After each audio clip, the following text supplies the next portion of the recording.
जय हिंद मेरे प्यारे बंधुओं, स्वागत है आप सभी का परीक्षा वाटिका यूट्यूब परिवार में। बीपीएससी एडीओ एडुटेरिया सहायक सीरीज का आज हम लोग टेस्ट नंबर 6 कंप्लीट करेंगे। इससे पहले 5 टेस्ट इसी यूट्यूब चैनल पर कंप्लीट करवा दिया गया है। अगर इस टेस्ट का आपको पीडीएफ चाहिए तो परीक्षा वाटिका टेलीग्राम चैनल पर मिल जाएगा। यहाँ लिख देता हूं मैं चैनल का नाम, परीक्षा वाटिका, ये टेलीग्राम चैनल है, यहाँ पर मिल जाएगा। या फिर आपको व्हाट्सएप पर चाहिए 8676934039, इस नंबर पर भी इसका पीडीएफ आपको मिल जाएगा। जो बच्चे पहली बार चैनल को विजिट कर रहे हैं, आप लोग सेशन को लाइक करके चैनल को सब्सक्राइब कर लेना और वीडियो को आगे शेयर कर देना अपने सहपाठियों के बीच या किसी एक व्हाट्सएप ग्रुप या टेलीग्राम चैनल पर। सबसे इंपॉर्टेंट बात यह कि आप लोग बेल आइकन को जरूर प्रेस कर लेना ताकि नए वीडियो का नोटिफिकेशन सबसे पहले आपको मिलेगा जब बेल आइकन आपके मोबाइल में इस चैनल का प्रेस हुआ रहेगा। तो चलिए बढ़ते हैं टेस्ट की तरफ। देखिए सेम इट एज जो है एग्जाम में जैसे पूछा जाता है प्रश्न, उसी तरह ये डिजाइन किया गया है। सबसे पहले तो धन्यवाद कीजिए परवीन सर को और पूरी एडुटेरिया टीम को। आज के टेस्ट का कट ऑफ रहेगा 67 मार्क्स। चलिए स्टार्ट करते हैं। पहला प्रश्न है यहाँ पर, निम्नलिखित में से किस अधिनियम द्वारा भारतीय विधान परिषद के बजट पर चर्चा करने की शक्ति प्राप्त हुई है? सही जवाब है विकल्प बी, भारतीय परिषद अधिनियम 1892। हालांकि सदस्यों को बजट पर मतदान करने या किसी प्रकार का संशोधन करने का अधिकार नहीं था। यह प्रावधान जो है बजट पर केवल बहस करने का अधिकार प्रदान करना था, कि मतदान का इसमें अधिकार नहीं दिया गया था। नेक्स्ट है, भारतीय विधानमंडल को पहली बार द्विसदनीय किसने द्वारा बनाया गया था? सही जवाब हो जाएगा 1919 का भारत सरकार अधिनियम, ठीक, विकल्प सी।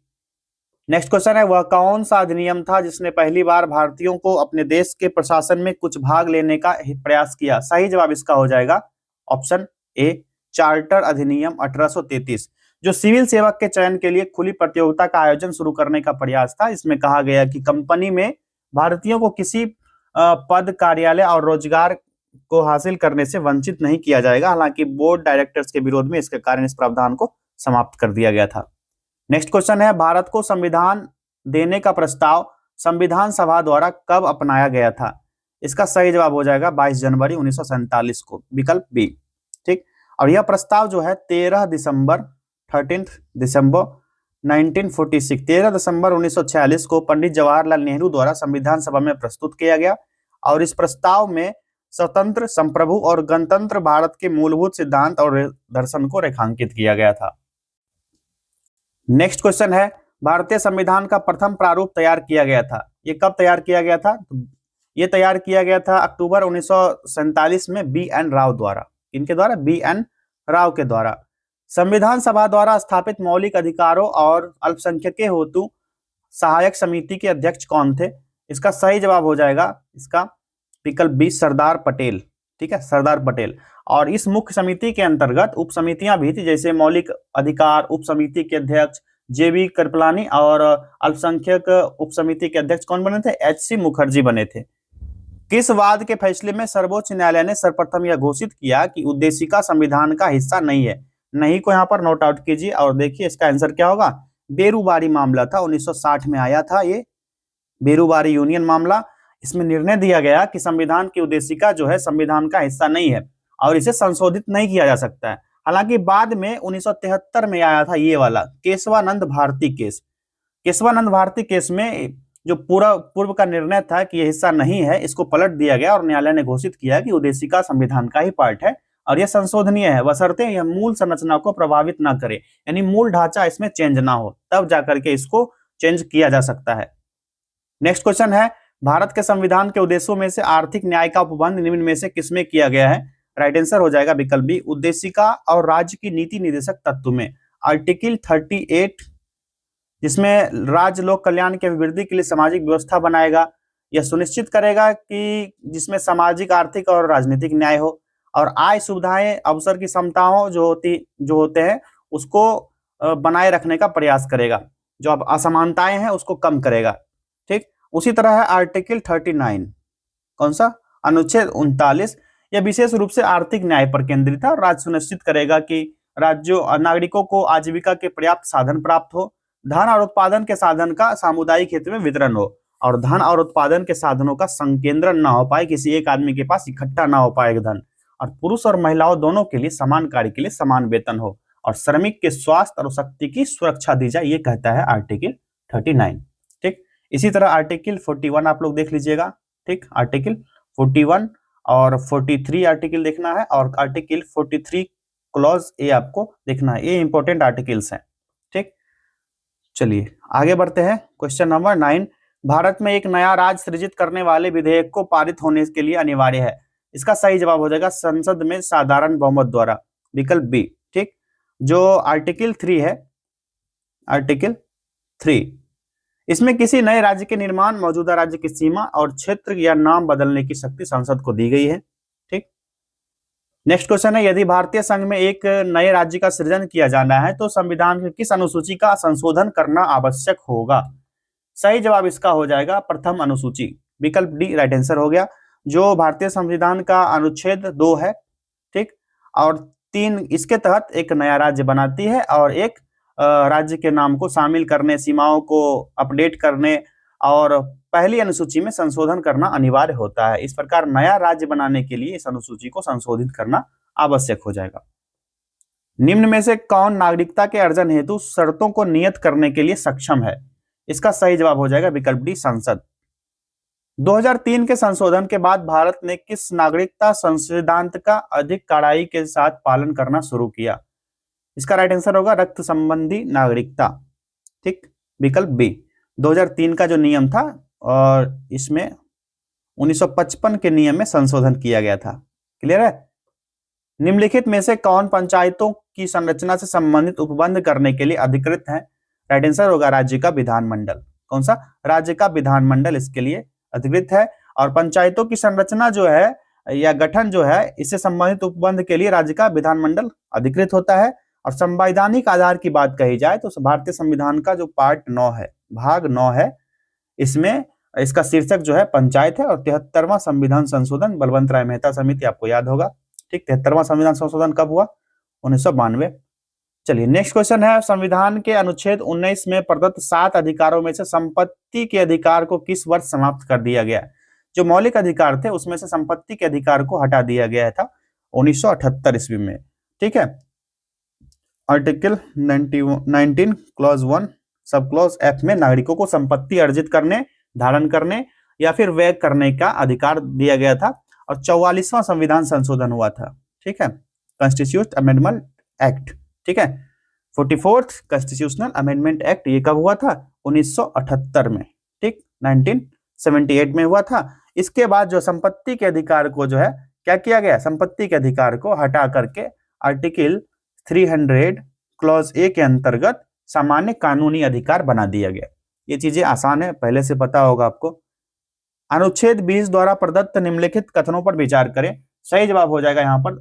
पहले देख लीजिए यहाँ पर कौन कौन से कथन सही होंगे। यहाँ पर पूछा जा रहा है, कूट की तरफ देखिए, कौन सा कथन सत्य है। देखिए कौन सा कथन सत्य है यहाँ में। तो पहला स्टेटमेंट है, किसी व्यक्ति को एक ही अपराध के लिए एक बार से अधिक अभियोजित और दंडित नहीं किया जाएगा। सही दिया गया है। ठीक, यह सिद्धांत जो है नेमो डेविड बिस बेक्वेरी का आधारित है, जिसका अर्थ होता है किसी व्यक्ति को एक ही गलती के लिए 2 बार परेशान नहीं किया जाना चाहिए। स्टेटमेंट सही है। दूसरा स्टेटमेंट है, किसी अपराध के लिए किसी अभियुक्त या व्यक्ति को स्वयं अपने विरुद्ध साक्षी होने के लिए बाध्य नहीं किया जाएगा। ये भी स्टेटमेंट है जो सही है, क्योंकि स्व अभिशंसन से सुरक्षा होता है, एक नियम होता है। इस सिद्धांत को स्वयं अपने विरुद्ध साक्षी होने के लिए बाध्य न करना कहा जाता है। इसका अर्थ होता है कि किसी भी अपराध के लिए अभियुक्त किसी व्यक्ति को अपने विरुद्ध साक्षी या गवाह बनने के लिए बाध्य नहीं किया जाएगा। इसका उद्देश्य जो होता है अभियुक्त की गरिमा और उनकी कानूनी रक्षा सुरक्षित करना है, इसलिए ये भी स्टेटमेंट जो होगा सही हो जाएगा। दोनों स्टेटमेंट सही हो गए। कौन सा कथन सही है? तो यहाँ पर राइट आंसर हो जाएगा विकल्प सी, 1 और 2 दोनों। क्वेश्चन नंबर 16 है, अनुच्छेद 21A के तहत प्रदत्त शिक्षा के अधिकार के संदर्भ में दिए गए कथनों पर विचार करें। ठीक है, सबसे पहले कूट की तरफ देखिए क्या है, कौन सा कथन सत्य है पूछा जा रहा है। स्टेटमेंट पढ़िए, यह व्यवस्था केवल आवश्यक शिक्षा के मूल अधिकार के अंतर्गत है, ना कि उस शिक्षा के संदर्भ में। सही है। यह व्यवस्था 86वें संविधान संशोधन अधिनियम 2002 के अंतर्गत की गई है। यह भी सही है। दोनों स्टेटमेंट यहाँ पर सही दिए गए हैं। राइट आंसर हो जाएगा 1 और 2 दोनों, विकल्प सी। मूल संविधान में राष्ट्रीय आपातकाल अनुच्छेद 352 की उद्घोषणा के लिए सशस्त्र विद्रोह शब्द से पहले किस शब्द का उल्लेख किया गया था? राइट आंसर होगा आंतरिक अशांति। कौन सा? विकल्प सी, आंतरिक अशांति। ठीक, और 44वां संविधान संशोधन 1978 के माध्यम से जो है सशस्त्र विद्रोह से बदल दिया गया था ताकि आपातकालीन प्रावधान का दुरुपयोग ना किया जा सके। भारतीय संविधान में आपातकाल के समय मूल अधिकारों के स्थगन से संबंधित प्रावधान किस देश के संविधान से लिए गए? किस समय? आपातकाल के समय। तो ये जो लिया गया है जर्मनी से लिया गया है। विकल्प ए राइट आंसर होगा, जर्मनी। और इससे संबंधित प्रावधान जर्मनी के वाइमर संविधान, जर्मनी का संविधान क्या नाम है? वाइमर। ठीक है, यहीं से लिया गया है। और भारतीय संविधान में कौन सा है? 18 भाग और 352 से लेकर के 360 अनुच्छेद में इसका उल्लेख किया गया है। ध्यान रखना आपको। अनुच्छेद 58 में उल्लिखित अर्हताओं के अनुसार भारत के राष्ट्रपति के रूप में निर्वाचित होने के लिए किसी व्यक्ति को निम्न में से कौन सी शर्तें पूरी करनी चाहिए? यहाँ देखिए 4 ऑप्शन दिए गए हैं, कौन सी शर्त पूरी करनी चाहिए आप लोग बताइए। पहला तो नहीं होगा 30 वर्ष की आयु, दूसरा क्योंकि इसमें 35 वर्ष की आयु चाहिए, दूसरा होगा उसे केवल भारत का नागरिक होना चाहिए और लोकसभा का सदस्य निर्वाचित होने की योग्यता रखनी चाहिए। ये स्टेटमेंट सही है, उसे केवल भारत का नागरिक होना चाहिए और 30 वर्ष की आयु पूर्ण कर चुका हो। तो ये भी एक कथन जो है गलत है। उसे किसी भी लाभ के पद पर नहीं होना चाहिए और उसे कम से कम 10 वर्ष का संसदीय अनुभव, ये भी गलत दिया गया है। केवल ये बी वाला ऑप्शन सही होगा, ऑप्शन बी इसका करेक्ट आंसर कर लीजिए। नेक्स्ट क्वेश्चन है, राष्ट्रपति की कार्यकारी शक्तियों के संबंध में निम्नलिखित में से कौन सा कथन सही है? कौन सा स्टेटमेंट सही है यहाँ पर? तो सही जवाब हो जाएगा अन्य मंत्रियों की नियुक्ति जो होती है राष्ट्रपति द्वारा प्रधानमंत्री की सलाह पर की जाती है। विकल्प बी इसका सही जवाब हो जाएगा। ठीक है, नियुक्ति संबंधी अगर प्रक्रियाओं की बात करी जाए यहाँ पर, तो भारत के राष्ट्रपति की प्रमुख कार्यकारी शक्तियां कौन कौन सी हो जाएंगे? जो प्रधानमंत्री और मंत्रिपरिषद के अन्य सदस्यों की नियुक्ति प्रधानमंत्री के सलाह पर होता है। भारत के महान्यायवादी, राज्यपाल, सर्वोच्च न्यायालय और उच्च न्यायालय के न्यायाधीश की नियुक्ति करता है। ठीक, राष्ट्रपति। नियंत्रक, महालेखा परीक्षक, चुनाव आयोग का जो अध्यक्ष होता है, मुख्य चुनाव आयोग जिसको कहते हैं, और संघ लोक सेवा यानी यूपीएससी के अध्यक्ष, सदस्य और वित्त आयोग के अध्यक्ष सदस्यों की नियुक्ति, ये सभी राष्ट्रपति के द्वारा किए जाते हैं। और अंतरराज्यीय परिषद और संघ शासित प्रदेश के प्रशासकों की नियुक्ति भी राष्ट्रपति के द्वारा ही की जाती है। ठीक, नेक्स्ट क्वेश्चन है, लोकसभा अध्यक्ष अथवा उपाध्यक्ष को पद से हटाने के लिए किस प्रकार के बहुमत की आवश्यकता होगी? बताइए आप लोग, ये कौन सा बहुमत होगा? तत्कालीन समस्त सदस्यों का बहुमत, विकल्प बी। क्लियर? चलिए आगे बढ़ते हैं क्वेश्चन नंबर 22 की तरफ। चलिए 22वां प्रश्न, संसदीय विशेषाधिकार के संबंध में निम्न कथनों पर विचार करें। यहाँ पर स्टेटमेंट देखिए, पढ़िए। संसद के किसी सदस्य को केवल सिविल मामलों से जुड़ी गिरफ्तारियों से मुक्ति है, बिल्कुल सही है। और जो संसद को ना उसकी समितियों और उसके सदस्यों को बाहरी हस्तक्षेप के बिना स्वतंत्रता पूर्वक और निर्भीकता से अपने कर्तव्यों का पालन करने के लिए ये चीजें की गई है और ये सदस्यों को चर्चा करने, बहस करने और विधायी कार्य में सक्षम बनाता है। इसलिए ऑप्शन सही है। यदि सदन में किसी सदस्य द्वारा विशेषाधिकार का उल्लंघन किया गया हो तो उसे केवल निंदा और सदन से निलंबन की सजा दी जा सकती है और निष्कासित नहीं किया जा सकता। ये स्टेटमेंट गलत है। तीसरा है, सदन को अपनी अवमानना या विशेषाधिकार हनन के मामले में किसी भी व्यक्ति को जेल भेजने का अधिकार है और यह शक्ति न्यायिक पुनरावलोकन से स्वतंत्र है। ये भी स्टेटमेंट गलत है, ये तो बात ही खत्म। तो ऑप्शन ए जो है यहाँ पर, संसद के किसी सदस्य को केवल सिविल मामलों में जुड़ी गिरफ्तारियों से मुक्ति है, ये स्टेटमेंट जो है सही दिया गया है। ठीक, और भारतीय संविधान के अनुच्छेद 105 और 194 में राज्य के लिए इसका उल्लेख है। ठीक है, 105 में लोकसभा के लिए, ठीक, और 194 में राज्य के विधानसभा के लिए ये प्रावधान है। ठीक, लोकसभा में संसद के लिए, सांसद के लिए, और विधानसभा में किसके लिए? विधायक के लिए। क्लियर? नेक्स्ट क्वेश्चन है, तदर्थ किस राज्य में अनुसूचित जनजाति के लिए लोकसभा में सीटें आरक्षित है? सही जवाब हो जाएगा मेघालय, विकल्प बी, मेघालय हो जाएगा। संसदीय समितियों के संदर्भ में निम्न में से कौन सा कथन सही है? कौन सा स्टेटमेंट इसमें सही है? संसदीय समिति के संदर्भ में राइट आंसर हो जाएगा, इसका गठन किसी विशिष्ट उद्देश्य के लिए किया जाता है और कार्य पूरा होने पर इसका अस्तित्व समाप्त हो जाता है। विकल्प डी सही जवाब हो गया। किस समिति की सिफारिश पर मौलिक कर्तव्यों को संविधान में शामिल किया गया था और जब उन्हें जोड़ा गया तब उनकी संख्या कितनी थी? सही जवाब हो जाएगा विकल्प ए, सरदार स्वर्ण सिंह समिति, और उसकी संख्या 10 थी। ठीक है, जब जोड़ा गया था। और बाद में 2002 में जब 86वां संविधान संशोधन हुआ था, कॉन्स्टिट्यूशनल अमेंडमेंट एक्ट जब आया था, तो उसमें कुल जोड़ करके एक बढ़ाया गया था, 11 हो गया था। ठीक है, 2002 में 11 हो गया। क्लियर है? चलिए आगे बढ़ते हैं। मौलिक कर्तव्य कौन कौन से हैं ये देख लीजिए आप लोग एक बार। मौलिक कर्तव्यों से संबंधित फैक्ट देख लीजिए। संवैधानिक प्रावधान में भाग कौन सा है? 4, अनुच्छेद 51 क या ए मान लीजिए। स्वर्ण सिंह समिति की सिफारिश पर 42वें संविधान संशोधन 1976 से लिया गया। इसमें सुझाव था 8 कर्तव्य के लिए। स्रोत था कहां से? रसिया से लिया गया है। यह अपरिवर्तनीय है। और 11 मौलिक कर्तव्य है। पहले कितना था? 10। 11वां कब आया? अभी बताया मैंने, 86वां संविधान संशोधन 2002 से आया। अब देखिए कौन कौन से मौलिक कर्तव्य हैं। चलिए यहाँ देखिए, पहला कौन सा है? संविधान, राष्ट्रीय ध्वज और राष्ट्रगान का सम्मान करना। दूसरा हो जाएगा स्वतंत्रता संग्राम के आदर्शों का संयोजना। तीसरा हो जाएगा भारत की संप्रभुता, एकता और अखंडता को अक्षुण्ण बनाए रखना। चौथा होगा देश की रक्षा और राष्ट्र सेवा करना। पांचवा मौलिक कर्तव्य सद्भाव और भाईचारे को बढ़ावा देना। छठा हो जाएगा सम्मिलित संस्कृति की समूह विरासत को सहेजना। सातवां हो जाएगा प्राकृतिक संसाधनों यानी कि वन, झील, नदी, वन्यजीव और पर्यावरण का संरक्षण करना।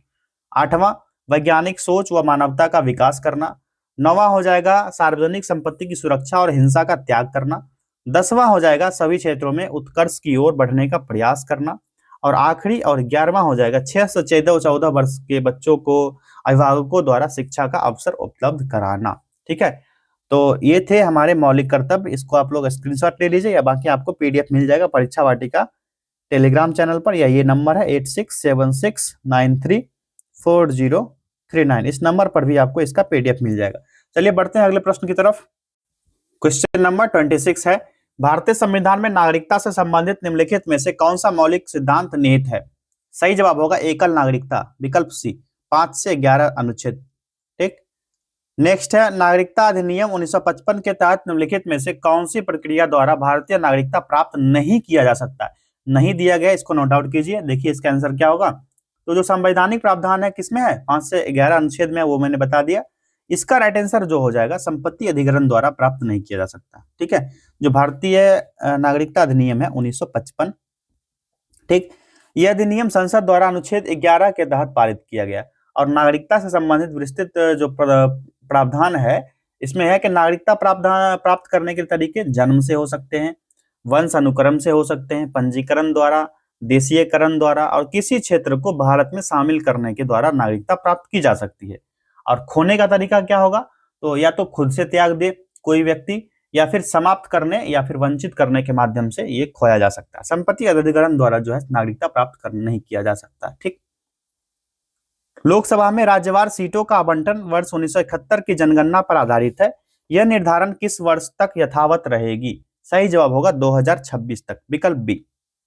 नेक्स्ट क्वेश्चन है, भारत के कार्यवाहक मुख्य न्यायाधीश की नियुक्ति कौन करता है? राइट आंसर हो जाएगा इसका नियुक्ति जो है भारत के मुख्य न्यायाधीश के परामर्श से राष्ट्रपति करता है। तो कौन सा राइट आंसर होगा? विकल्प डी। ठीक, और अनुच्छेद 126 जो है इसके तहत किया जाता है।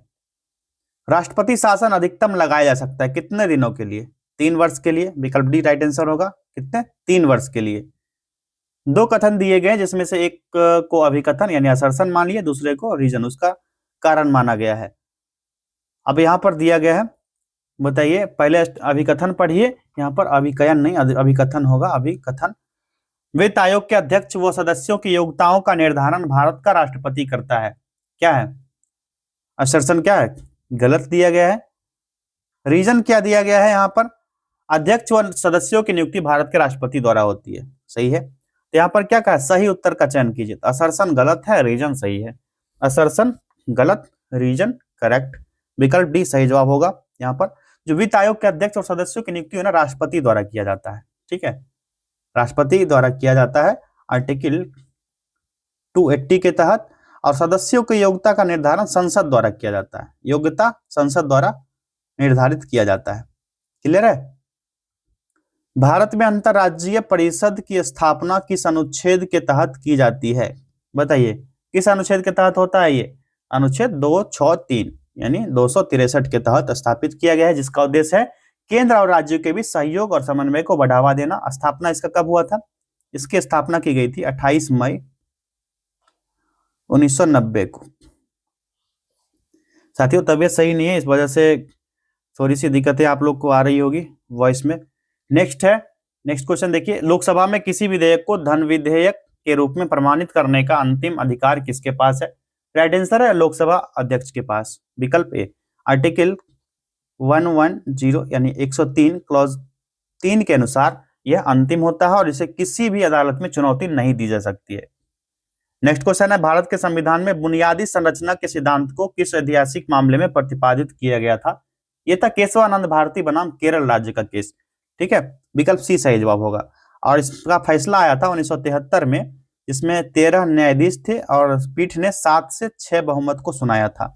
ठीक है, देखिए अगला प्रश्न है, भारतीय संविधान के अनुसार राज्य में विधान परिषद की स्थापना या समाप्ति का अधिकार किसके पास है?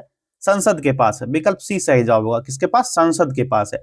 और आर्टिकल 169 यह स्पष्ट करता है कि संसद के पास ही विधान परिषद को समाप्त करने या बनाने की शक्ति होगी। भारत के राष्ट्रपति को महाभियोग चलाने के लिए कितने दिन का अग्रिम नोटिस देना आवश्यक है? 14 दिन का। विकल्प सी सही जवाब होगा। और कम से कम 2/3 सदस्य के विशेष बहुमत से। कौन सा बहुमत इसमें यूज होगा? विशेष बहुमत। ठीक, विशेष बहुमत से प्रस्ताव पर मतदान होता है। इसके बाद दूसरा सदन अपने संबंधित अधिकारी की अध्यक्षता में आरोपी की जांच करता है। और राष्ट्रपति को संविधान के उल्लंघन के लिए आर्टिकल 61 इसके तहत महाभियोग की प्रक्रिया द्वारा 5 वर्ष का कार्यकाल पूरा होने से पहले उनके पद से हटाया जा सकता है। अभी तक भारत के राष्ट्रपति पर कितने महाभियोग लगे हैं या नहीं लगे हैं, आप लोग कमेंट कीजिएगा। चलिए आगे बढ़ते हैं, नेक्स्ट क्वेश्चन देखते हैं 37। भारत में न्यायिक समीक्षा की शक्ति निम्नलिखित में से किसमें निहित है? राइट आंसर हो जाएगा विकल्प सी। सर्वोच्च न्यायालय और उच्च न्यायालय दोनों में होता है। जो यहाँ पर संविधान का आर्टिकल 137 है, यह सुप्रीम कोर्ट को अपने फैसले और आदेश को समीक्षा करने का अधिकार देता है। और आर्टिकल 32 में जो है यहाँ पर दोनों न्यायालय को विधायी शक्ति है। आर्टिकल 32 और 226। 32 सुप्रीम कोर्ट, ये हो जाएगा हाई कोर्ट से संबंधित। चलिए देखते हैं अगला प्रश्न। प्रधानमंत्री सहित मंत्रिपरिषद में मंत्रियों की कुल संख्या लोकसभा के सदस्यों की कुल संख्या के कितने प्रतिशत से अधिक नहीं होनी चाहिए? इसका सही जवाब हो जाएगा 15%। निम्नलिखित में से कौन भारत को धर्मनिरपेक्ष राज्य के रूप में वर्णित करता है? संविधान की प्रस्तावना। ठीक है, विकल्प बी सही जवाब होगा। 42वां संविधान संशोधन जब हुआ था, कॉन्स्टिट्यूशनल अमेंडमेंट जब हुआ था 1976 में, तो धर्मनिरपेक्ष को हटाकर क्या जोड़ा गया था? इसमें धर्मनिरपेक्ष जो है शब्द हटा दिया गया, इसके बदले जो है पंथ निरपेक्ष शब्द जोड़ा गया था। कब जोड़ा गया? तो 42वां संविधान संशोधन 1976 में। भारतीय संविधान में मतदान करने का अधिकार का प्रावधान के तहत किया गया है। किसके तहत? आर्टिकल 326 के तहत। राज्य लोक सेवा आयोग के अध्यक्ष और सदस्यों को कौन हटा सकता है? सही जवाब होगा भारत का राष्ट्रपति, विकल्प बी। ठीक, और ये हटाने की प्रक्रिया क्या होगा? तो पहला तो होगा दुर्व्यवहार अगर होता है, या कोई अक्षमता है, मानसिक रूप से पागल हो जाए या फिर वो काम करने की स्थिति में ना हो, और अन्य आधार में ये गिनती आएगा, जैसे दिवालिया घोषित हो जाए, पद पर रहते हुए किसी सरकारी अनुबंध या समझौतों में रुचि रखता हो, और राष्ट्रपति की अनुमति के बिना कोई रोजगार ग्रहण कर लेता हो, तो उसको हटाया जा सकता है। भारत के उपराष्ट्रपति को पद से हटाने का प्रस्ताव सबसे पहले किस सदन में पेश किया जाता है? राज्यसभा में। ठीक, विकल्प सी, आर्टिकल 67 बी में कहा गया है, क्लॉज बी में। राज्य विधानमंडल के निजी सदस्य द्वारा विधेयक पेश करने के लिए न्यूनतम कितने दिनों को नोटिस देना आवश्यक है? ये नोटिस 1 महीना पूर्व होना चाहिए। ठीक, विकल्प ए राइट आंसर होगा। हालांकि यह ध्यान रखना महत्वपूर्ण होता है कि कुछ राज्य विधानमंडल में अलग अलग नियम हो सकता है, जैसे कि कुछ मामले में 7 दिन का नोटिस आवश्यक हो जाता है, ये अलग अलग हो सकता है। भारतीय संविधान के अनुच्छेद 72 के अंतर्गत भारत के राष्ट्रपति को प्रदत्त क्षमा, परिविलंबन, विराम, परिहार और लघुकरण की शक्ति मूलतः किस श्रेणी की शक्ति मानी जाती है? सही जवाब होगा न्यायिक शक्ति। ठीक है, विकल्प सी, न्यायिक शक्ति। साथियों, आप लोग को आज ना एक चीज कमेंट करना है। अगर आप बिहार से हो, यूपी से हो, ठीक है, तो आप लोग ना अपने डिस्ट्रिक्ट के नाम के साथ, ठीक, अपने स्टेट का नाम यहाँ पर ये कीजिएगा कमेंट। अगर आप बिहार के पटना जिला से हो तो पटना साथ BR लगा देना। अगर आप मान चलिए यूपी से हैं, यूपी के लखनऊ से हैं, तो LUC के कोई शॉर्ट कोड यूपी लिख दीजिएगा। तो आप लोग ना कमेंट कीजिएगा आप लोग किस जिला से हैं और किस स्टेट से हैं, दोनों कमेंट कीजिएगा। सेवानिवृत्त होने के पश्चात सर्वोच्च न्यायालय के न्यायाधीश वकालत कर सकते हैं। सही जवाब होगा किसी भी न्यायालय में नहीं। ठीक है, विकल्प डी इसका राइट आंसर होगा। आर्टिकल 124 क्लॉज 7 में स्पष्ट रूप से यह प्रावधान किया गया है। चलिए आगे बढ़ते हैं, क्वेश्चन नंबर 46 देखते हैं। संसद के दोनों सदनों की संयुक्त बैठक बुलाने के लिए भारत के संविधान के अनुच्छेद 108 के तहत निम्नलिखित में से किसकी आवश्यकता है? सही जवाब इसका हो जाएगा विकल्प ए, राष्ट्रपति का आशय। अविश्वास प्रस्ताव के संबंध में निम्नलिखित में से कौन सा कथन सही नहीं है? यहाँ पर सही नहीं किया गया है कोड, नहीं को कोड आउट कीजिए यहाँ पर, उसके बाद आंसर करना है। यहाँ पर देखिए, पहला है 15 अगस्त 2023 तक 27 अविश्वास प्रस्ताव, 9 विश्वास प्रस्ताव, सही है।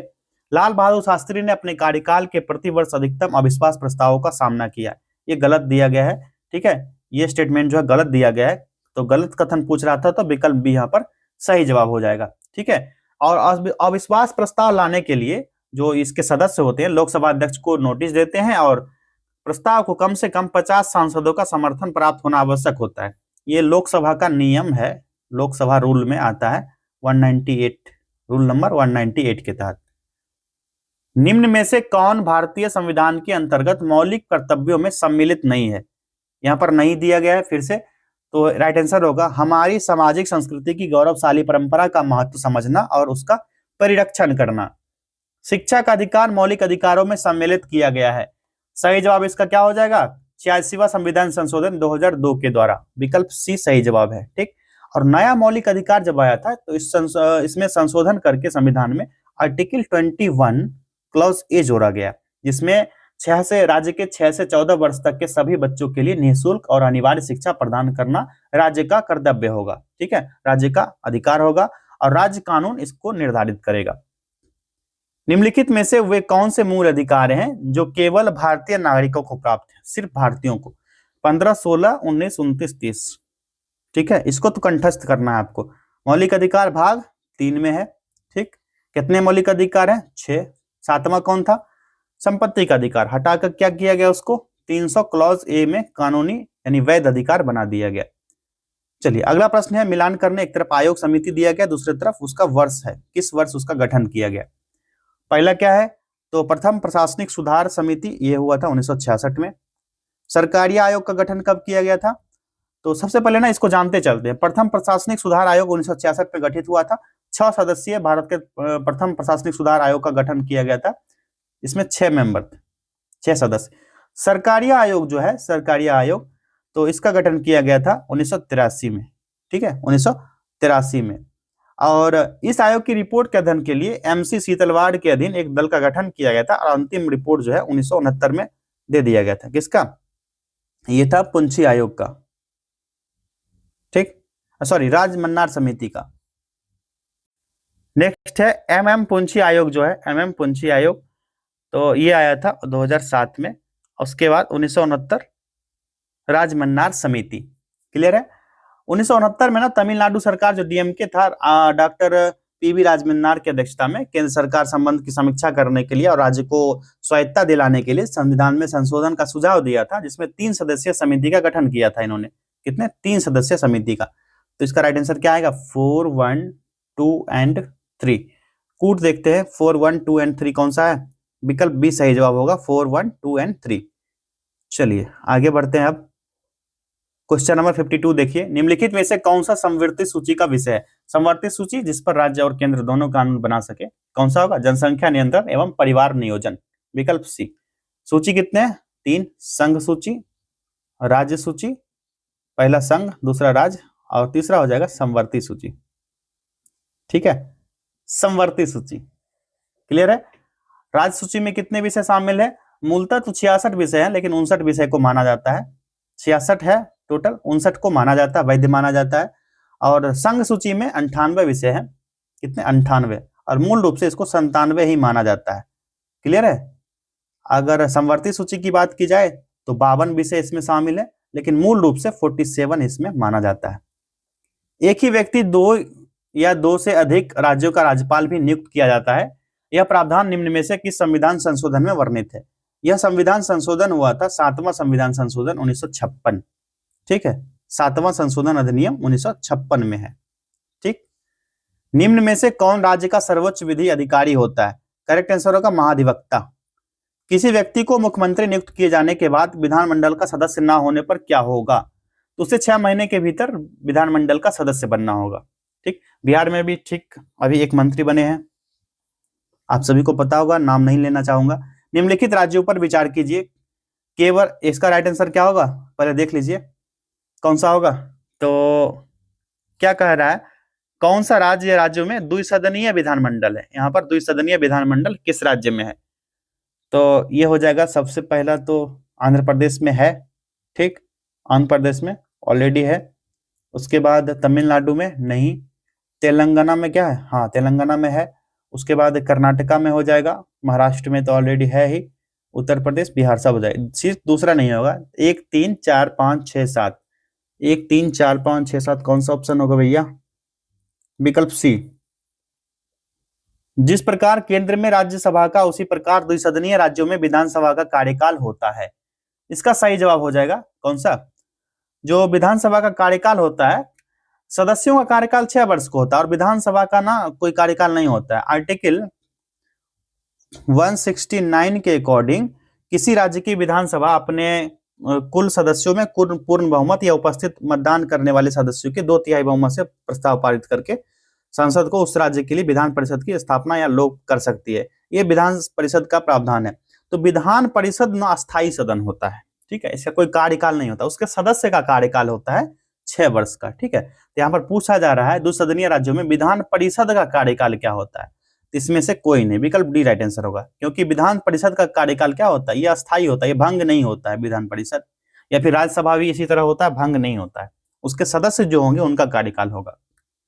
राज्य का मंत्रिपरिषद सामूहिक तौर पर किसके प्रति उत्तरदायी है, ये होगा विधानसभा के प्रति, विकल्प बी। नीचे दिए गए भारत के न्यायालयों में से किन्हें अभिलेख न्यायालय माना जाता है, राइट आंसर होगा उच्च न्यायालय और उच्चतम न्यायालय को, विकल्प बी। क्लियर, चलिए नेक्स्ट क्वेश्चन देखिए। भारत में न्यायिक पुनरावलोकन का आधार है, क्या होगा, तो कानून द्वारा स्थापित प्रक्रिया, विकल्प ए, ठीक। आर्टिकल 137 के अंतर्गत जो है सर्वोच्च न्यायालय को अपने निर्णय का पुनरावलोकन करने का अधिकार दिया गया है। भारत के नियंत्रक एवं महालेखा परीक्षक यानी कैग का कार्यकाल निर्धारित है, 6 वर्ष हो या फिर 65 वर्ष की आयु, जो भी पहले प्राप्त कर लो, ठीक, विकल्प डी सही जवाब होगा। आर्टिकल के जहां पर संविधान के भाग 5 में, ठीक है, भाग 5 या आर्टिकल 148 से लेकर के 151 तक भारत के नियंत्रक महालेखा परीक्षक के संबंध में उपबंधों का वर्णन किया गया है। और आर्टिकल 148 जो है इसके अंतर्गत भारत के नियंत्रक महालेखा परीक्षक की नियुक्ति राष्ट्रपति द्वारा की जाती है, जो कि 6 वर्ष हो या फिर 65 वर्ष की आयु, जो भी पहले हो उसकी उस समय सीमा तक वो अपने पद पर रह सकता है, यह आर्टिकल 148 कहता है। तो यह होगा 6 वर्ष या 65 वर्ष की आयु, जो भी पहले हो। नेक्स्ट क्वेश्चन है, भारत में विशेष राज्य का दर्जा किस फॉर्मूले के आधार पर दिया जाता है, सही जवाब होगा डी आर गाडगिल फॉर्मूला, विकल्प सी। मिलान करना है, एक तरफ समिति दिया गया, दूसरी तरफ उसका गठन का वर्ष दिया गया। मिलान कर लेते हैं, उसके बाद देखेंगे कूट की तरफ आगे बढ़ेंगे। बलवंत राय मेहता समिति, सॉरी जेवीके राव समिति है ना, पहला जेवीके राव समिति कब आया था, 1985 में, ठीक, 1985 में। तीसरा, और एल.एम. सिंघवी समिति, एल.एम. सिंघवी समिति जो है पंचायती राज संस्थाओं को संवैधानिक दर्जा देने का जोरदार सिफारिश किया था इसने, 1986 में आया था, ठीक, ये 1986 में आया था। बलवंत राय मेहता कमेटी आप सभी को पता है, पंचायती राज की त्रिस्तरीय प्रणाली का सुझाव दिया था, ग्राम पंचायत, पंचायत समिति और जिला परिषद, 1957 में, ठीक। बलवंत राय मेहता समिति 1957। अब बचता है एक अशोक मेहता समिति, 1977 हो जाएगा। क्या हो जाएगा, 3, 4, 1 एंड 2। चलिए देखिए 3, 4, 1 एंड 2 कौन सा है, 3, 4, 1 and 2, option B is the right answer. Next question है, यदि पंचायत भंग होती है तो किस अवधि के अंदर निर्वाचन करना अनिवार्य होगा, राइट आंसर होगा 6 माह, कितना, 6 माह तक। 73वां संविधान संशोधन अधिनियम 1992 किस प्रधानमंत्री के कार्यकाल में प्रभावी हुआ था, पीवी नरसिम्हा राव उस समय प्रधानमंत्री थे, ठीक। नेक्स्ट है, निम्नलिखित में से ग्राम सभा का अभिप्राय है, ग्राम सभा का अभिप्राय क्या होगा, तो ग्राम सभा के पंचायत क्षेत्र में निर्वाचक नामावली में पंजीकृत लोग, ये इसका करेक्ट आंसर हो जाएगा। और इसमें 18 वर्ष या उससे अधिक आयु के जो भी वैध नागरिक हैं इसमें शामिल होते हैं, जिसका नाम उस ग्राम पंचायत क्षेत्र की मतदाता सूची में शामिल होता है। यह पंचायती राज व्यवस्था का सबसे निचला और अस्थायी निकाय होता है, ठीक है, कौन, ग्राम सभा। चलिए क्वेश्चन नंबर 67 देखेंगे अब। नगर पालिका का सदस्य चुने जाने के लिए कोई व्यक्ति निर्धारित नहीं होगा यदि उसकी आयु निम्न में से किससे कम हो। बताइए, तो 21 वर्ष से कम होगा तो यह निर्धारित हो जाएगा। संविधान का आर्टिकल 243 भी में कहा गया है, इसका खंड 1 है, ठीक है, खंड 1। इसके परंतु के अनुसार नगर पालिका का सदस्य चुने जाने के लिए कोई व्यक्ति निर्धारित नहीं होगा यदि उसने 21 वर्ष की आयु प्राप्त कर ली। 21 वर्ष की आयु प्राप्त कीजिए, नगर पालिका का सदस्य चुने जा सकते हैं, चुनाव लड़ सकते हैं। सूची 1 को सूची 2 से सुमेलित करना है। चलिए, कौन सा अनुच्छेद से कौन सा आयोग संबंधित है इसको मिलान करना है। देखिए यहाँ पर अनुच्छेद, यहाँ पर है निर्वाचन आयोग। निर्वाचन आयोग किससे संबंधित है? आर्टिकल 324, ठीक। लोक सेवा आयोग ये हो जाएगा 315 यानी 315, अनुच्छेद 315। वित्त आयोग का संबंध किससे होगा? 280। और अनुसूचित जाति आयोग ये हो जाएगा 338 से संबंधित है, ठीक। तो क्या होगा? 2, 3, 4 एंड 1। 2, 3, 4 एंड 1 देखिए कौन सा ऑप्शन है यहाँ पर, कौन सा होगा? ऑप्शन डी, 2, 3, 4 एंड 1 इसका करेक्ट आंसर हो गया। निम्नलिखित में से निर्वाचन आयुक्त को हटाया जा सकता है, किस तरह से? तो निर्वाचन आयुक्त को ना मुख्य निर्वाचन आयुक्त के परामर्श पर राष्ट्रपति के द्वारा हटाया जा सकता है। राष्ट्रपति का कहीं उल्लेख है तीन ऑप्शन में? नहीं ना, विकल्प डी राइट आंसर होगा। परिसीमन आयोग की नियुक्ति निम्न में से किनके द्वारा किया जाता है? तो इसकी नियुक्ति किया जाता है राष्ट्रपति के द्वारा, ठीक है, राष्ट्रपति के द्वारा। नेक्स्ट, निम्नलिखित भाषाओं पर विचार कीजिए और क्या कहा जा रहा है, उपर्युक्त में से किसको या किनको सरकार ने शास्त्रीय यानी क्लासिक भाषा घोषित नहीं किया है? यहाँ पर नहीं किया है और क्लासिक भाषा घोषित नहीं किया है। तो वर्तमान में बात की जाए तो कितनी क्लासिक लैंग्वेज है?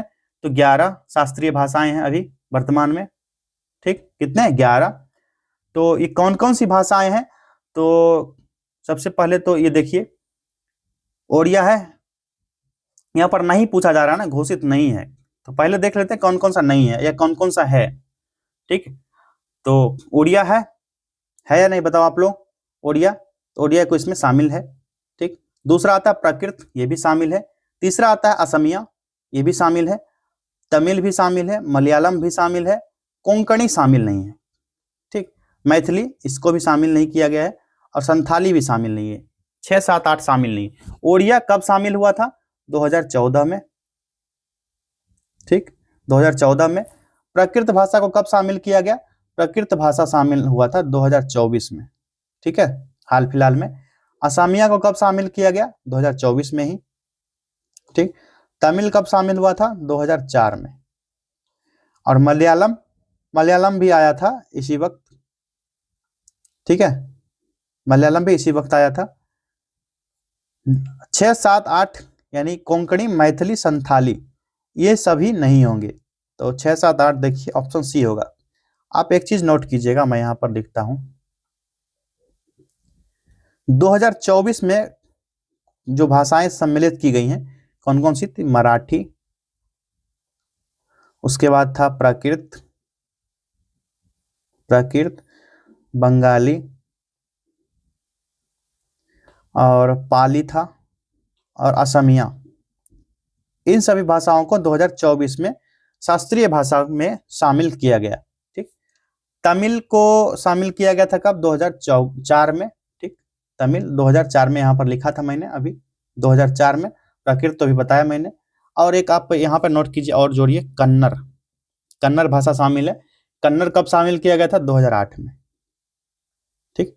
टोटल 11 है, मराठी प्राकृत 2, बंगाली 3, पाली 4, असमिया 5, कन्नड़ 6 हो जाएगा, ठीक। तमिल 7, उसके बाद ओडिया 8, असमिया 9, मलयालम 10 और एक भाषा और है, कौन सा होगा? तेलुगु को 2008 में शामिल किया गया। तो टोटल कितने हैं? 11 शास्त्रीय भाषाएं हैं। क्लियर? नेक्स्ट क्वेश्चन है, अनुच्छेद 360 के तहत घोषित वित्तीय आपात संसद के अनुमोदन के बिना अधिकतम कितनी अवधि तक जारी रह सकता है? राइट आंसर होगा इसका विकल्प ए, 2 महीने तक। निम्नलिखित में से भिन्न विकल्प को चुने। यहां से भिन्न विकल्प है, कौन होगा? केंद्रीय सूचना आयोग, विकल्प बी। निम्नलिखित व्यक्तियों पर विचार विमर्श करें। यहां पर देखिए क्या दिया गया है, तो क्या कहा जा रहा है? उपरोक्त दिए गए व्यक्तियों की रैंक वरीयता क्रम में सजाएं। तो सबसे पहले राष्ट्रपति आएगा, राष्ट्रपति, ठीक। तो राष्ट्रपति यहां ऑप्शन में नहीं है। दूसरे पर कौन सा आएगा, तो दूसरे पर आएगा उपराष्ट्रपति। तो यहाँ पर इसको नोट आउट कीजिए, ठीक है। तो चौथा ऑप्शन से शुरू करेंगे। देखिए यहाँ पर विकल्प में चलते हैं, चौथे से शुरू होगा, ये भी गलत, ये भी गलत, ये भी गलत, ये भी संभावना थोड़ा ज्यादा है। देखिए अब 4 पहले स्थान पर आएगा उपराष्ट्रपति, उसके बाद प्रधानमंत्री, बिल्कुल सही है। फिर 5वें पर कौन आएगा, अपने अपने राज्य के राज्यपाल, ये भी सही है। उसके बाद चौथे पर कौन आएगा, तो चौथे पर आ जाएगा पूर्व राष्ट्रपति, उसके बाद भारत के मुख्य न्यायाधीश। ऑप्शन डी इसका करेक्ट आंसर हो जाएगा। सूची एक इस तरह ने आपको इसलिए करना है ताकि आपका समय बच जाए एग्जाम में। सूची 1 को सूची 2 के साथ सुमेलित कीजिए और नीचे दिए गए कोड का प्रयोग कर सही उत्तर चुनिए। यहाँ पर सबसे पहले सुमेल कर लेते हैं, उसके बाद इसको मिलाएं, देख लेंगे कोड की तरफ आगे बढ़ के। पहला है 86वां संविधान संशोधन 2006, ये किस लिए आया था, तो शिक्षा के अधिकार से संबंधित है, ठीक। 73वां संविधान संशोधन अधिनियम 1991, ये पंचायती राज से संबंधित है, ठीक है। 61वां संविधान संशोधन, ये मतदान की आयु 21 से 18 वर्ष करना, तो ये हो जाएगा कौन सा, चौथा। और 52वां संविधान संशोधन जो था, आप सभी को पता है, दल बदल कानून पर आधारित है, 1985 में आया था। तो क्या हो जाएगा, 2, 3, 4 एंड 1। अब देखिए कूट 2, 3, 4 एंड 1, ऑप्शन बी सही जवाब हो गया इसका। भारतीय संविधान अनुच्छेद 368 में 3 तरह के संशोधन करने की प्रक्रिया है, निम्न में से कौन सा विकल्प भिन्न है, बताइए कौन सा इसका अलग होगा। 1/3 बहुमत द्वारा, ठीक है, विकल्प बी है। जो आर्टिकल संविधान का भाग 20 है, भाग 20 368 अनुच्छेद में संविधान संशोधन से संबंधित प्रक्रियाओं का विस्तृत वर्णन किया गया है। और भारत में 3 प्रकार के संशोधन की प्रक्रिया है, कौन कौन से, साधारण बहुमत द्वारा, 2/3 बहुमत द्वारा, या तीसरा है 2/3 बहुमत या राज्य विधानमंडल की आधे से अधिक संख्याओं की स्वीकृति। नेक्स्ट है, निम्नलिखित में से कौन सी जोड़ी संस्था और संविधान के संबंध अनुच्छेद जो सुमेलित होंगे, तो यहाँ पर सुमेलित है तो कोई एक ही होगा, विकल्प सी, भारत का निर्वाचन आयोग 324। महाधिवक्ता जो है, महाधिवक्ता जो होगा आर्टिकल 165, ठीक। और अनुच्छेद 351 में हिंदी भाषा के विकास के लिए संबंधित है। लोक सेवा आयोग के अध्यक्ष जो है, संघ लोक सेवा आयोग के अध्यक्ष 315, ठीक। और ये सर्वोच्च न्यायालय के ये हो जाएंगे 124। ये सारे जो गलत थे मैंने कट करके उसका सही अनुच्छेद लिख दिया। एक तरफ पद दिया गया, दूसरी तरफ व्यक्ति दिया गया, इसका मिलान करना। भारत के राष्ट्रपति कौन थे, तो ये रहे थे आई.के. फखरुद्दीन अली अहमद, ठीक। उपराष्ट्रपति इसमें से कौन रहे थे, तो गोपाल स्वरूप पाठक। भारत के प्रधानमंत्री कौन रहे थे, तो आई.के. गुजराल। और भारत के मुख्य न्यायाधीश रह चुके थे जी.बी. पटनायक और लोकसभा अध्यक्ष शिवराज पाटिल, ठीक। तो हो जाएगा 4, 3, 5, 2 एंड 1। 4, 3, 5, 2 एंड 1 भैया, विकल्प डी राइट आंसर हो गया। चलिए क्वेश्चन नंबर 79 देखिए। आज टेस्ट लॉन्ग हो गया, थोड़ा सा तबियत खराब है इस वजह से। निम्न में से किस संविधान संशोधन द्वारा दिल्ली को राष्ट्रीय राजधानी क्षेत्र का दर्जा दिया गया है, करेक्ट आंसर होगा 69वां संविधान संशोधन, सॉरी 69वां होगा ना, ये वाला ऑप्शन सी होगा। निम्न में से किसे राज्यों के विधानमंडल का भाग नहीं माना जाता है, राइट आंसर होगा मुख्यमंत्री। हाल ही में चर्चा में रहे बिग ब्यूटीफुल बिल का संबंध किससे है, करेक्ट आंसर होगा अमेरिका से संबंधित है। ये सभी करंट के क्वेश्चन है। इस यूट्यूब चैनल पर साढ़े 800 क्वेश्चन का एक करंट अफेयर 2025 का डाला गया, 3 घंटे का वीडियो है, वो जाकर के देखिए आप लोग, करंट अफेयर्स आपका एक भी नहीं छूटेगा। हाल ही में यूक्रेन के किस ऑपरेशन के तहत रूस पर बड़ा ड्रोन हमला किया, ऑपरेशन स्पाइडर वेब, ठीक है, ऑपरेशन स्पाइडर वेब, विकल्प सी। हाल ही में किस देश में स्थित माउंट एटना ज्वालामुखी में विस्फोट हुआ है, करेक्ट आंसर इसका हो जाएगा इटली में। कहां पर, इटली में। हाल ही में खीर भवानी मेला का आयोजन कहां हुआ था, एक खीर भवानी मेला हुआ था जम्मू कश्मीर में, इसका आयोजन किया गया था, ठीक है। और ये मंदिर है खीर भवानी। विश्व आर्थिक मंच के वैश्विक जेंडर गैप रिपोर्ट 2025 में भारत को कौन सा स्थान मिला है, 131वां स्थान मिला है, विकल्प बी। हाल ही में 242 यात्रियों के साथ लंदन जा रहा एयर इंडिया का विमान कहां दुर्घटनाग्रस्त हुआ, अहमदाबाद में, ठीक है। बहुत सारे लोगों की जान चल गई थी। हाल ही में ब्लेज मेट्रेवली किस देश की खुफिया एजेंसी M16 के इतिहास की पहली महिला प्रमुख चुनी गई है, ये कहां की है, ये है इंग्लैंड की। अप्रैल 2025 में दिल्ली यूनिवर्सिटी ने किस समुदाय के छात्रों को प्रशिक्षित करने के लिए जय हिंद योजना शुरू की है, करेक्ट आंसर होगा एसटी। जून 2025 में इफ्को ने कहां पर पहला विदेशी नैनो उर्वरक संयंत्र स्थापित करने की घोषणा किया है, ये ब्राजील में। कहां पर, ब्राजील में होगा। नेक्स्ट क्वेश्चन है, निम्नलिखित में से किस राज्य में भारत का पहला 20 जेन बैंक खोला गया है, बिहार में। हाल ही में किस ऑपरेशन के तहत बाल यौन शोषण से जुड़े साइबर अपराध नेटवर्क पर कार्रवाई की गई है, करेक्ट आंसर हो जाएगा विकल्प ए ऑपरेशन हॉक 2025। हाल ही में किसे भारत सेमीकंडक्टर मिशन सीईओ नियुक्त किया गया है? विकल्प, इसका राइट आंसर क्या होगा 92 का विकल्प सी अमितेश कुमार सिन्हा।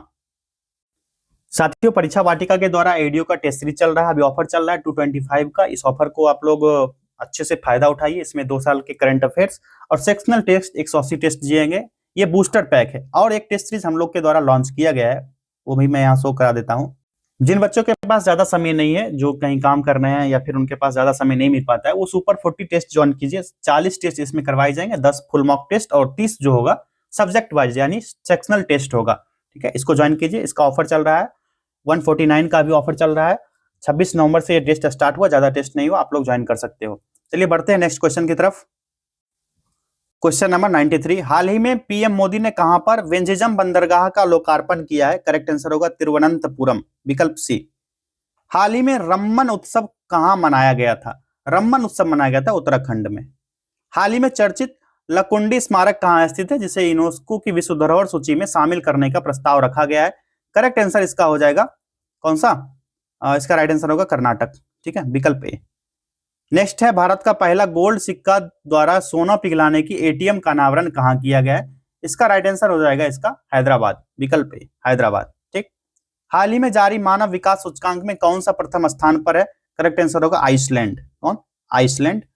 नेक्स्ट, हाल ही में अडानी पावर ग्रुप ने कहां पर 500 मेगावाट हाइड्रो पावर प्लांट लगाने का संबंधी समझौता किया है? नोएडा। कहां पर? ये पर किया है भूटान में। ठीक है, देश का पहला waste to wildlife park कहां खुलेगा? ये खुलेगा नोएडा में। चलिए आखिरी प्रश्न है, सागर माथा संवाद का आयोजन कहां किया गया? ये हुआ था कहां पर? काठमांडू में। ठीक, नेपाल काठमांडू में हुआ था। जो टेस्ट मैंने पेड टेस्ट के बारे में बताया, आप लोग ये नंबर है 8676934039, इस नंबर पर जाके व्हाट्सएप कीजिए। जो टेस्ट मैंने अभी आपको शो कराया, ये सारे टेस्ट उसी नंबर पर, यहाँ पर नंबर शो हो रहेगा नीचे व्हाट्सएप नंबर, इस पे जाइए, यहाँ पर ये टेस्ट आपको मिल जाएगा। साथियों, फिर मिलेंगे आपसे नेक्स्ट टेस्ट में। बहुत बहुत धन्यवाद।